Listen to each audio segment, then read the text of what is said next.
Today it is our huge pleasure to be speaking with theologian Tom O'Loughlin, Professor of Historical Theology at the University of Nottingham in England, and also author of the text that we'll be discussing today, Eating Together, Becoming One, Taking Up Pope Francis' Call to Theologians.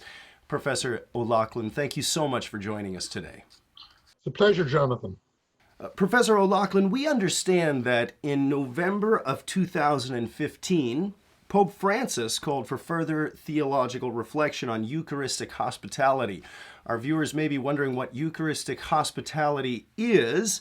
We understand this to be the possibility of the Roman Catholic Church offering the Eucharist to Christians who are not officially members of the Roman Catholic Church. What was your initial response to this call? Well, it was very interesting. It took place in the Lutheran Church in Rome, and it has to be seen in the context of the Pope deliberately wanting to celebrate 500 years after the Reformation. So there's already in the very place where this happened, there is a sign that this is an attempt to go out beyond the boundaries of inherited fighting, and in a spirit of repentance and renewal, start to look at brother and sister Christians. And they're a woman who is a Lutheran member of that church, but who's married to a Roman Catholic, and they're obviously living in Rome, asked the Pope, how hurtful she found it that they could not share at the Lord's table together on a Sunday morning. So the Pope made a number of points, and then he said, but of course this is a matter that theologians have to look at. Now, I had been writing about the Eucharist for the last 25 years, and I had been writing about the problems of ecumenism for 25 years. So the moment this happened, I immediately, the moment I read about it a couple of days later, I immediately dashed an article off. And then I realized that this is actually a very complicated question. And so I thought it's a serious issue. It needs a book-length treatment where you actually try to put together, there's no one super argument, but you can put together a whole load of arguments which cumulatively make change in the Roman Catholic position, not only something that should happen, but something that's desirable. And Professor O'Loughlin, has there been much discussion since 2015? Obviously, we have your book, and we're extremely grateful for that. Has there been much interaction between other theologians since then? There has. It's suddenly brought the issue back on the agenda. There had been a rather cool period on ecumenism during the pontificate of Benedict XVI, and some people said it was an ecumenical winter, but I don't think that's not a helpful phrase. Theological discussions come and go, but the issue of intercommunion had more or less gone very much to the periphery, and now it's very much back in the center, and people are discussing it, and that in itself is a good thing, because the more any theological issue is discussed in a creative way, the more people can see whether or not there is a real problem there, or whether it's just an inherited problem. And if I may ask, is this question of intercommunion or Eucharistic hospitality, is that a theme that has come up in say, the last century of pontifical reigns? From the moment that ecumenism began to come on people's radar, and that's really in the aftermath of the First World War. So for the last 100 years, there have been discussions between the Eastern churches and the Western churches, and then between the Western churches, and intercommunion has always been one of the areas that people realized this would be where it would be very awkward. This would be, as it were, where the rubber would meet the road. And so, for instance, in 1982, there was a crucially important document called Baptism, Eucharist, and Ministry, produced by the World Council of Churches. Sometimes called the Lima document because it was produced after a meeting in Lima.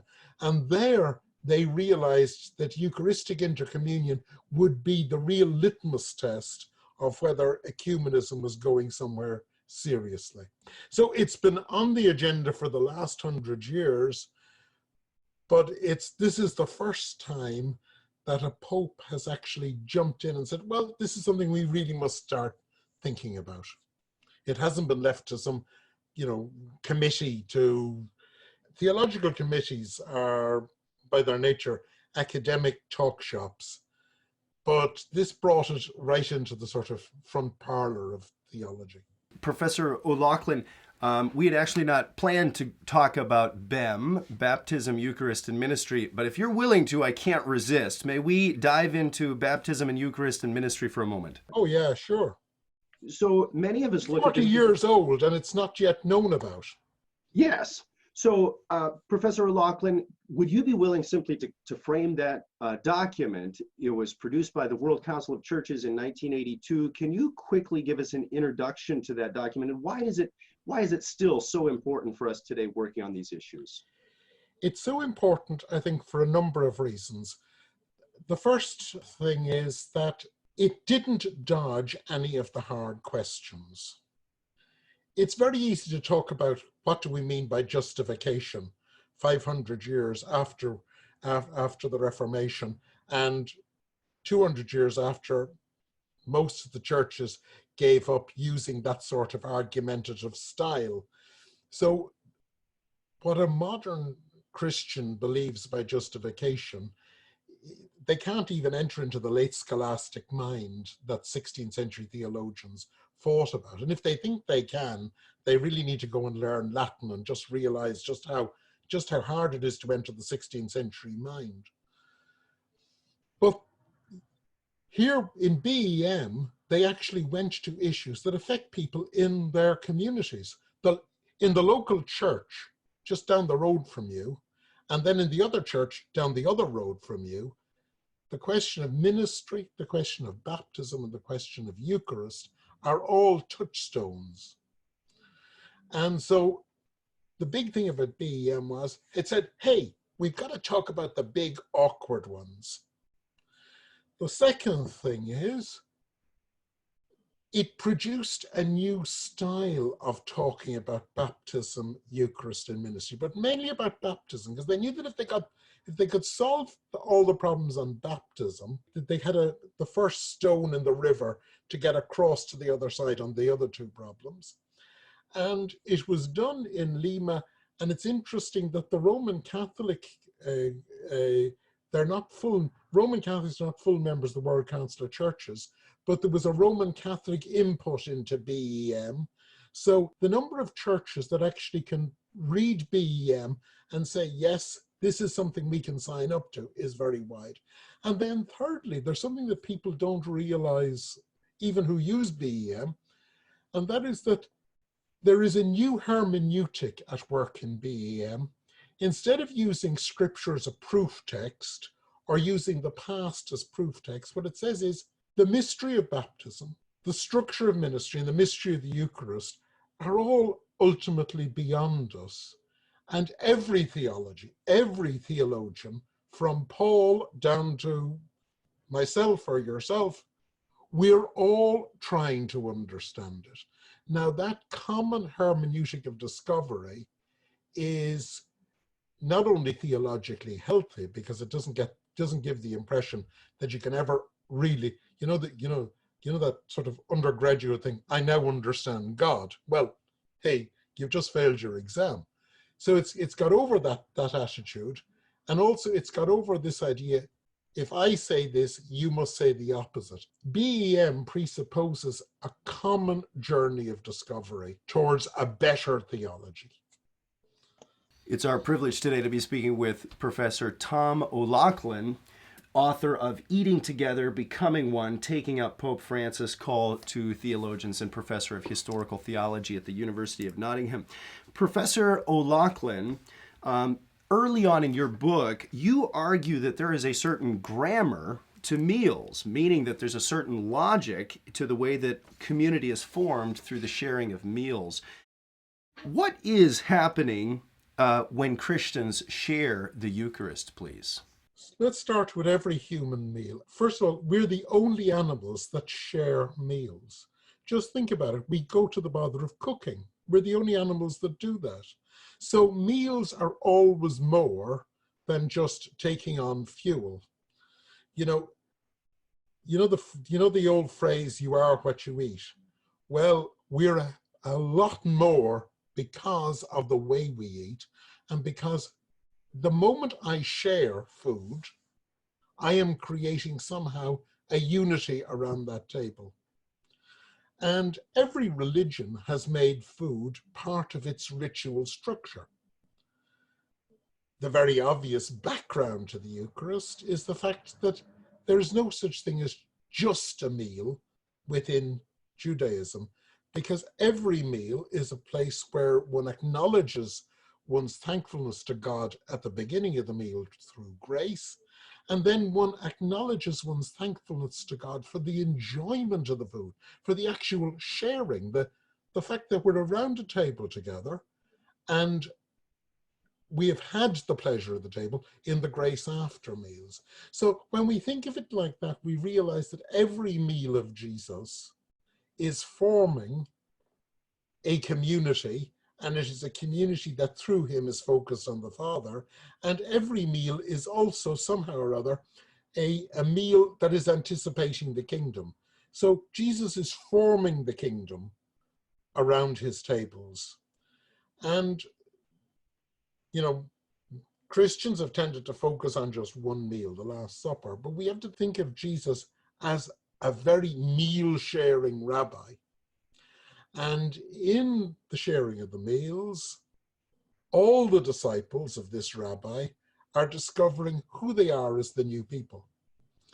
And so when Christians share, whether it's the very formal liturgical meal that some churches have when they gather for the Eucharist or the Lord's Supper, whatever you want to call it, or whether it's a potluck supper held down at the church where, one person brings a bowl of boiled rice and one person brings a bowl of chicken, the very fact that Christians are sharing together and acknowledging through Christ their thankfulness to the Father is itself creating a new space of discipleship, and it's an anticipation of the heavenly banquet.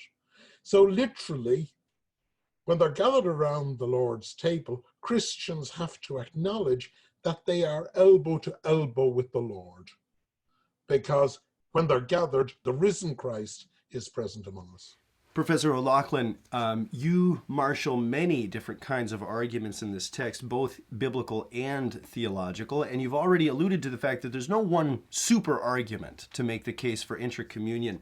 But if you were to tease out some of these individual strands, what would you point us towards as some of the more important biblical arguments for intercommunion, or the Christian sharing of the communion together? I think the single most important argument is, the danger with any single most important is that it presupposes that theology is a bit like a computer program, and it's not. But the single most important program is Christians are looking forward towards the eschaton. And the eschaton is conceived as the banquet which reconciles. And it's imaged in the story of the young man, the prodigal son, who is brought back. And in being brought back, there is the great feast.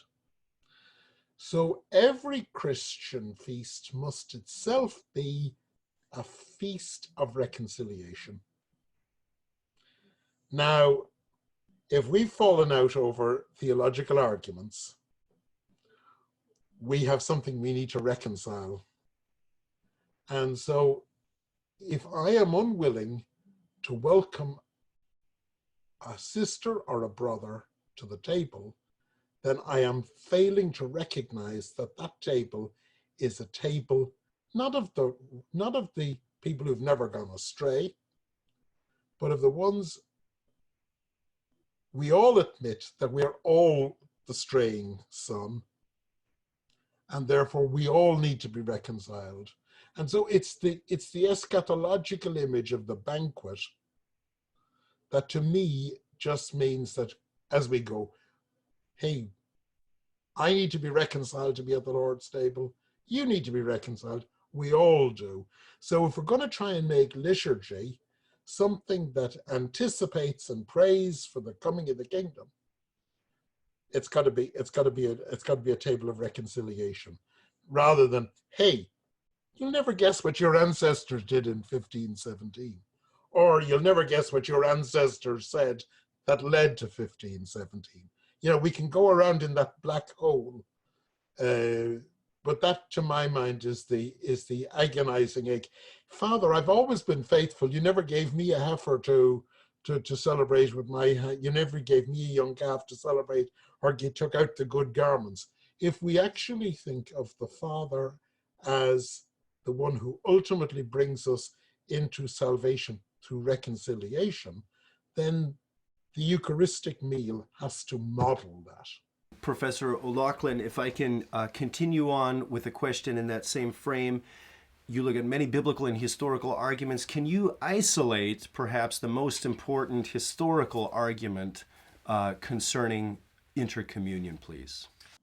Every event in salvation history is greater than any understanding we have of it. So theology is always a work in progress. And the event of us being able to enter in through Christ into this relationship of thankfulness to the Father and offering the sacrifice of praise, praising the Father for the goodness of the creation, for the gift of salvation, for sending the Spirit among us, that is always going to be greater than us.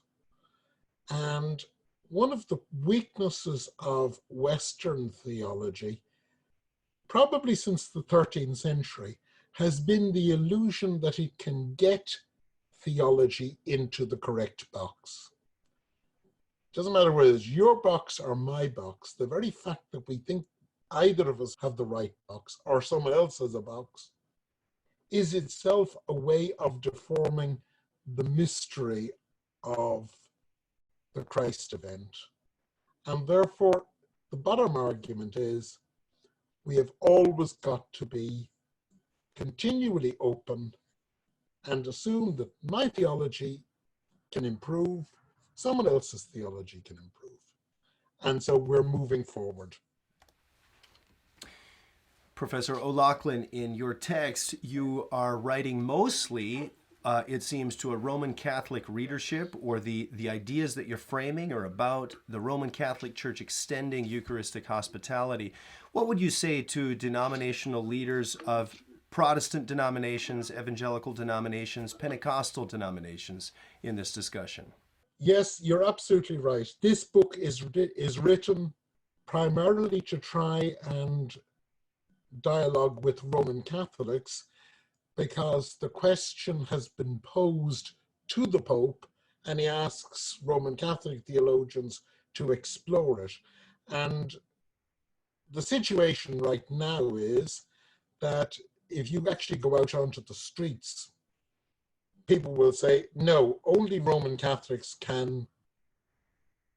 They use dreadfully materialistic phrases like can take communion or receive communion or go to communion. All these are sort of consumer phrases in a Roman Catholic Church.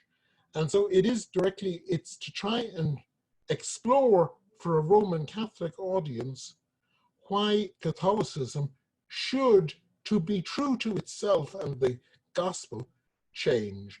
But the arguments, I think, also apply to any church leader, because every church has the temptation to imagine that the Eucharist is very much an in-house thing. And what I'm trying to argue is that the Eucharist must be as broad as the invitation of the Christ. And so I think if you're not a Roman Catholic, but want to look at the tradition of arguments about the Eucharist, then I think my book has something to say to you, because it doesn't matter whether you're in an Anglican church or what you in America would call an Episcopalian church, or you're in a Baptist church or wherever, the same issues tend to come up, because we all tend to imagine that we are keepers of the mystery, and we're so frightened about being keepers of the mystery, we're terrified it'll sort of escape. It's almost like we've only got enough water to get us through the desert, and so we mustn't let it drop out. And actually, of course, we all know that if we make God as narrow as our concerns, we make God as useless as we are ourselves. And the grace of God extends by being extended. That's marvelous. Thank you very much for that reflection. Professor O'Loughlin, it's often noted that the Eucharist is meant to be the sacrament that expresses Christian unity, and in fact, in the practice of the Eucharist is where we discover simply how broken this body of Christ is, that we're so divided from one another. How do you reflect on this apparent paradox? I think the paradox is that Christians have, and this is true of all sides, we get into habits of arguing in particular ways. And once we get into a habit of arguing in a particular way, any other argument appears, because it's just not our argument, to be defective. And it's human nature to end up in groups that define themselves as opposite to the other group. The problem for Christians, of course, is that the church is not just our group. It's not fundamentally analogous to a political party where you join it because you share the ideology. It's more analogous to a family insofar as you find yourself in a family. And we find ourselves brought into a relationship with God, which is an act of God's grace, not our doing. And the moment I say our Father, I am acknowledging that I am but a member in the Father's family. And I think we have to, I think human nature makes us fractious and anxious to divide, anxious to be in our own group.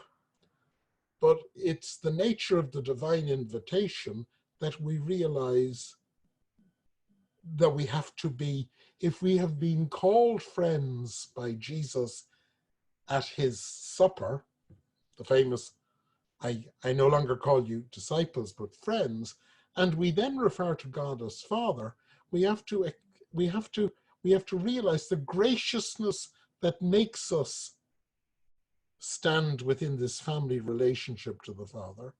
This graciousness must counteract our natural tendency to assume, hey, you pray in one language, I pray in another, hey, let's split. We actually have to realize that all the languages, the great image, it's not for nothing that Luke in the Pentecost scene doesn't just have different groups, but he has different languages singing one song. Professor O'Loughlin, if I may close with a question that we've been asking all of the interviewees on this program, and that is this: what would it mean for the church to be united today? How would we recognize this unity, and what is it that we can do as Christians to pursue the unity for which Jesus prayed in John 17? The idea that we'll ever have some sort of single super church is a complete illusion, because human beings will always be creating new theological factions. There'll be new wings. Just look at any church today, and you'll see that no sooner have they agreed on one thing from the past, but there's new wings splitting up. That's just the nature of human beings, that some people will like some people more than others. But we will recognize unity whenever someone of the baptized says, you also are a disciple. And then a very real proof of that is that we as disciples, we can share a loaf and a cup. You will still remain your theological flavor. You will still have your theological structure and your own human group that you feel very comfortable with. And I will be the same. But whenever we encounter one another, we can share. And I think what we can do is we can actually start saying, instead of sort of saying, I have it, you don't have it, we just start saying, you're trying to be a disciple, I'm trying to be a disciple. Now, let's meet up, let's talk about it. And if we meet up and we talk about it, we first of all have to be thankful to the Father, and we actually have to be human. There's nothing more thankful to the Father and more human than sharing a meal, and that would be a Eucharist. We're extremely grateful today to be speaking with theologian Tom O'Loughlin, Professor of Historical Theology at the University of Nottingham in the UK, and also author of the text that we've been discussing today, Eating Together, Becoming One, taking up Pope Francis' call to theologians. Thank you so much, Professor O'Loughlin, for being with us today. Thank you, Jonathan. It's been a pleasure, and I hope you'll have many more interviews trying to explore these very painful but very urgent questions. Thank you.